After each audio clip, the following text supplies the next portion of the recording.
రాష్ట్రంలో ఈరోజు చాలా చారిత్రాత్మకమైన రోజు. తెలంగాణ రాష్ట్రంలో మిగిలినటువంటి ఒక బీసీ ఉద్యమానికి ఈరోజు దానికి కొంత ఫలితం వస్తున్నటువంటి రోజుగా భావించాలి. ఈరోజు తెలంగాణ అసెంబ్లీ సెషన్లో బీసీలకు సంబంధించి 42% రిజర్వేషన్ పైన చట్టాన్ని చేయబోతున్నారు. దీంతో పాటుగా ఎస్సీ వర్గీకరణకు సంబంధించిన అంశాన్ని కూడా ఈరోజు బిల్లు ప్రవేశపెట్టబోతున్నారు. ఒకవైపు బీసీ, మరోవైపు ఎస్సీ, రెండు కూడా నిర్విరామమైనటువంటి ఉద్యమాలు. ఇవన్నీ కూడా ఎటకెలకి ఈ ఉద్యమాలకి ఒక ఫలితం వస్తుందనేది మనం భావించాల్సిన అవసరం అయితే ఉంటుంది. ఈరోజు ఈ రెండు చాలా చారిత్రాత్మకమైనటువంటి బిల్లుని కాంగ్రెస్ పార్టీ ప్రభుత్వం ప్రవేశపెట్టబోతోంది.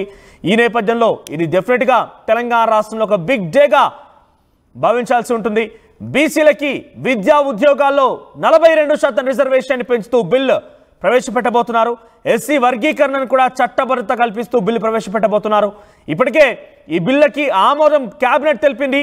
ఇక బీసీ ఎమ్మెల్యేలతో మంత్రి పొన్నం ప్రభాకర్ కూడా భేటీ అయ్యారు. తాజాగా మొన్న ప్రజాభవన్ వేదిక కూడా ఇంకేమైనా మార్పులు చేర్పులు ఉంటాయా, మీ అభిప్రాయం వ్యక్తం చేయండి. మనం చేసేటువంటి ఈ నిర్ణయాన్ని బీసీ ప్రజానికానికి తెలంగాణ రాష్ట్ర వ్యాప్తంగా అట్టహాసంగా చెప్పే ప్రయత్నం చేయండి అంటే ముఖ్యమంత్రి రేవంత్ రెడ్డి కూడా కాంగ్రెస్ పార్టీలోని బీసీ నాయకులతో, బీసీ సంఘాలతో కూడా భేటీ అయ్యే ప్రయత్నం చేశారు. మరి రోజు ప్రవేశపెట్టబోయేటువంటి ఈ రెండు ప్రతిష్టాత్మకమైనటువంటి బిల్లకు కూడా కొన్ని విమర్శలు, సద్విమర్శలు డెఫినెట్గా ఉంటూనే ఉంటాయి. ప్రతి దాంట్లో కూడా ఈరోజు కూడా దీనికి కొంత వ్యతిరేకత ఉండే అవకాశం ఉంది. కొన్ని మార్పులు చేర్పులు చేయాలని కూడా ప్రతిపక్షాల నుంచి డిమాండ్ వచ్చే అవకాశం అయితే ఉంది. మరి చూద్దాం ఈరోజు ఏం జరుగుతుంది అనేది. మొదటిగా క్వశ్చన్ అవర్ ఉండే అవకాశం ఉంది. తదుపరి ఈ బిల్లు ప్రవేశపెడతారు. సో అటు మంత్రి పొన్నం ప్రభాకర్ ఈ బిల్లుని, బీసీ బిల్లుని ప్రవేశపెట్టే అవకాశం ఉంది. ఆ తర్వాత ఎస్సీ బిల్లుని కూడా మంత్రి దామోదర్ రాజనరసింహ ఎస్సీ వర్గీకరణకు సంబంధించిన అంశాన్ని బిల్లు ప్రొడ్యూస్ చేసే అవకాశం కనబడుతోంది. ఏదేమైనా కూడా రెండు బిల్లులకు సంబంధించి చాలా చారిత్రాత్మకమైనటువంటి ఈ బిల్లు అసెంబ్లీలో చట్టబద్ధత కాబోతున్న నేపథ్యంలో రాష్ట్ర వ్యాప్తంగా అట్టహాసంగా సంబరాలు జరిపే అవకాశం కూడా కనబడుతోంది. దీనిపై మరిన్ని అప్డేట్స్ మధు అందిస్తారు. ఎస్ మధు, ఏంటి ఈరోజు చారిత్రాత్మకమైన రోజుగా భావించాలి. రెండు చాలా కీలకమైనటువంటి బిల్లుని కాంగ్రెస్ పార్టీ ప్రభుత్వం అసెంబ్లీలో ప్రవేశపెట్టి చట్టం చేయబోతోంది. అప్డేట్స్ ఏంటి, ఎలా ఉండబోతోంది? మొత్తం రెండు బిల్లులను ప్రవేశపెట్టనున్నారు. ఒకటి వర్గీకరణకు సంబంధించి, ఒకటి బీసీలలో కూడా రెండు బిల్లులు పెట్టనున్నారు. మొత్తం కలిస్తే బీసీలలో కలిపి రెండు, ఒకటి వర్గీకరణకు సంబంధించి ఒకటి ప్రవేశపెట్టనున్నారు. ఒకటి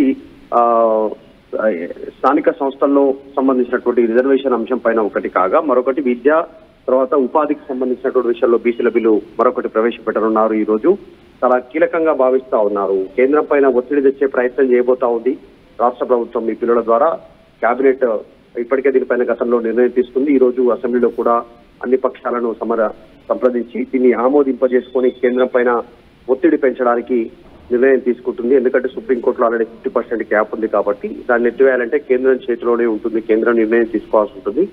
సో ఆ రకంగా పకడ్బందీ ఏర్పాట్లు చేయాలి, దీనిపైన ఫ్యూచర్ లో కేంద్రం పైనే భారం వేయాలి అనేటువంటి ఆలోచన చేయబోతా ఉన్నాం. దాంతోపాటు ఎస్సీ వర్గీకరణకు సంబంధించి ఏబీసీ వర్గీకరణ ఏదైతే చేశారో దాంట్లో సుప్రీంకోర్టు ఇచ్చినటువంటి తీర్పు ప్రకారం రాష్ట్రాలే వర్గీకరణ చేయొచ్చు, దాని ప్రకారం రిజర్వేషన్లు అమలు చేయొచ్చు. రాష్ట్ర పరిధిలోకి సుప్రీంకోర్టు దీన్ని నెట్టివేసినటువంటి సిచ్యువేషన్ కాబట్టి ఆ రకంగా వర్గీకరణకు సంబంధించినటువంటి విషయంలో కూడా మొట్టమొదటిసారిగా వర్గీకరణ కంప్లీట్ చేసి ఇంప్లిమెంట్ చేసేటువంటి దిశగా తీసుకున్నటువంటి రాష్ట్రాల్లో తెలంగాణ మొదటగా నిలిచే అవకాశం ఉంది.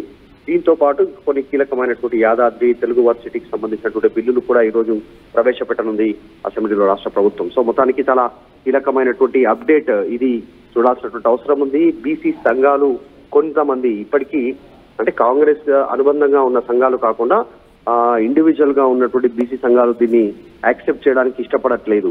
ఏ రకంగా అంటే బీసీల సంఖ్యను తగ్గించారు, ఓసీల సంఖ్యను పెంచే ప్రయత్నం చేశారనేటువంటి విమర్శలు ఉన్నాయి. తర్వాత బీజేపీ లాంటి పార్టీ ఆల్రెడీ జాతీయ పార్టీ ఒక విమర్శ చేస్తూ వస్తా ఉంది. ఇలా బీసీలతో పాటు ముస్లింలను దీంట్లో కలుపుతా ఉన్నారు. ఇలాంటి బిల్లులను రాష్ట్ర ప్రభుత్వం ఇటు అసెంబ్లీలో ఆమోదింపజేసుకొని కేంద్రానికి పంపినా కేంద్రం ఆమోదించదు. దాంట్లో ఉన్నటువంటి ముస్లింలను తొలగించండి అనేటువంటి ఒక డిమాండ్ ను తెరపైకి తెస్తా ఉన్నారు.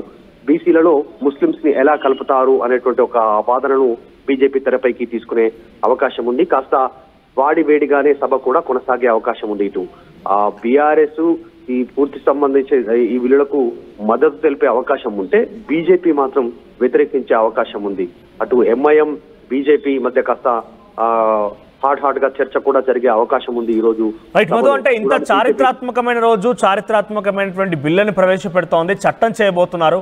ఈ నేపథ్యంలో ముఖ్యమంత్రి రేవంత్ రెడ్డికి సంబంధించి ఈ బిల్లు ప్రవేశపెడతా ఉంటే దాన్ని ట్యాకిల్ చేయడం కోసం ఏదైనా విమర్శలున్నా సద్విమర్శలున్నా మార్పులు చేర్పులు లాంటి అంశాలు ఏదైనా ఉన్నా బీఆర్ఎస్ పార్టీ అధినేత మాజీ ముఖ్యమంత్రి కేసీఆర్ వచ్చే అవకాశం ఉందా అని చెప్పే అవకాశం ఉందేమైనా?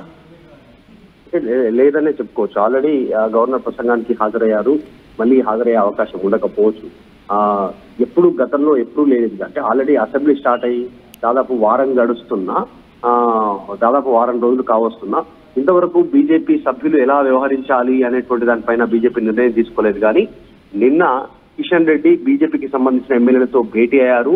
అసెంబ్లీలో వ్యవహరించాల్సినటువంటి తీరు పైన మార్గనిర్దేశకం చేశారు. ఇది కేంద్రం నుంచి వచ్చినటువంటి సూచనను ఆయన చెప్పినట్టుగా తెలుస్తోంది. దానికి రీజన్ ఈ రోజు ప్రవేశపెట్టనున్నటువంటి బీసీ బిల్లులకు సంబంధించిన విషయంలోనే బీజేపీ వ్యవహార శైలి ఉండే అవకాశం ఉంది. కాస్త ఈసారి ఈ రాష్ట్ర ప్రభుత్వం తీసుకున్నటువంటి ఇంత కీలకమైనటువంటి బిల్లుల విషయంలో బీజేపీ వ్యవహార శైలి ఎలా ఉండబోతుంది, ఏ నిర్ణయం తీసుకోనుంది అనేటువంటిది చర్చ జరుగుతా ఉంది. బీసీల విషయంలో, ఎస్సీల విషయంలో, వర్గీకరణ విషయంలో బీఆర్ఎస్ మద్దతు తెలుపుతుంది అనేటువంటిది వాళ్ళు ఇప్పటికే సూత్రప్రాయ నిర్ణయం తీసుకోవడం జరిగింది. కానీ బీజేపీ నిర్ణయం ఎలా ఉంటుంది అనేటువంటిది చర్చ జరిగే అవకాశం ఉంది. చూడాలి మరి బీసీ సంఘాలు కానీ ఇంకా మిగతా పక్షాలు ఈ రోజు బిల్లులు ప్రవేశపెట్టిన నేపథ్యంలో దాంట్లో బీజేపీ తీసుకొస్తున్నటువంటి వాదనను ఎలా యాక్సెప్ట్ చేస్తారు అనేటువంటిది, ముస్లింలను బీసీల నుంచి తొలగించాలి అనేటువంటి డిమాండ్ విషయంలో బీసీ సంఘాలు ఎట్లా రియాక్ట్ అయితే చూడాలి. జగనే ఈ రోజు చాలా కీలకమైనటువంటి అప్డేట్ గా చూడాల్సినటువంటి అవసరం ఉంది అసెంబ్లీలో జరిగే వ్యవహారాలని కూడా.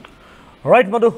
సో ఈరోజు తెలంగాణ అసెంబ్లీలో ఒక చారిత్రాత్మకమైన రోజు. తెలంగాణ అసెంబ్లీలోనే కాదు, తెలంగాణ రాష్ట్రంలో ఉన్నటువంటి ఒక కీలకమైన ఉద్యమాలకి ఈరోజు తెరపడబోతోంది. కీలకమైన ఉద్యమాలకి కొంత ఫలితం దొరకబోతోంది. బీసీ ఉద్యమాలకు సంబంధించి ఇటకేలకి బీసీ రిజర్వేషన్ని 42%గా అటు విద్యా, ఉద్యోగ, రాజకీయ అవసరాల్లో కూడా పెంచుతూ బిల్లులు ప్రవేశపెట్టబోతున్నారు. దాన్ని చట్టం చేయబోతున్నారు. ఆ తర్వాత ఎస్సీ వర్గీకరణకు సంబంధించి నిర్విరామమైనటువంటి పోరాటం చేశారు చాలామంది కూడా. అయితే ఈ పోరాటానికి ప్రతిఫలం దొరకబోతోంది.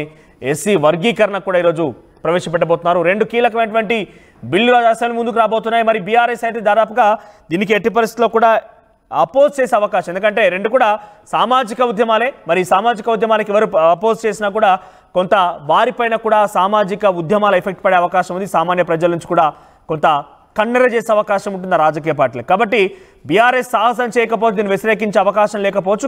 అవసరమైతే కొన్ని మార్పులు చేర్పులు చెప్తూ వారి సజెషన్ ఇచ్చే అవకాశం ఉంది.